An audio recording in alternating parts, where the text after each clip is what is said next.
আগে আমি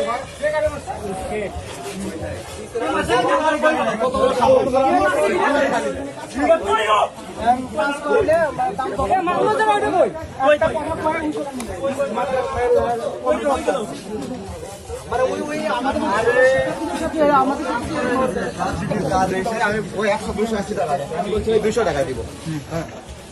তার বলতে বলতে দোকান বন্ধ করে ভাই কাগজ ছুড়ে ফেলে দেবো মোজারাকি করে নেন 200 ও 250 নিবে বা 220 দিবে তো দাম দরের তো ব্যাপার আছে। সাংবাদিক বলে আসছে আসো। তারপরে হচ্ছে এখন আমি ও মানে আমার কথা না শুনেই দোকান মানে কাগজ ছুড়ে ফেলে দিছে। আমি বলছি ভাই ঠিক আছে তাহলে আমি এদিকে আসি কাগজ ছুড়ে ফেলে দিছে আমার সাথে আরো লোক ছিল একটা যেটার আবেদন করছে আর হচ্ছে একটা হচ্ছে মানে আবেদন করছে মানে অ্যাডমিট কার্ডের তা আমার বের হচ্ছে ভাইয়া 280 টাকা মানে 100 টাকা ওখানে 5 টাকা 280 টাকা বিল আছে। হ্যাঁ জিটির 100 টাকা ইয়ার হচ্ছে 75 টাকা বিল আসবে 180 টাকা বিল আসবে। এখন ভাইয়া বলছে ভাইয়া আমি 200 টাকা দিই আপনাকে তেমন হচ্ছে ভাইয়া আপনি আমাকে 200 টাকা দেন আমাকে 20-30 টাকা কম দেন তাহলে 250 টাকা দেন।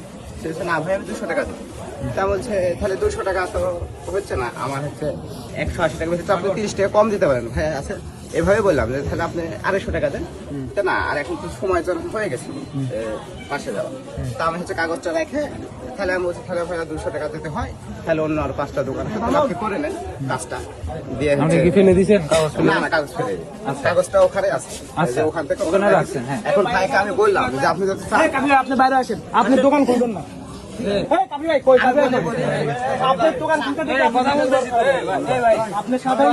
আপনার ইয়া কি ভাই ব্যবহার ভালো করবেন আপনি।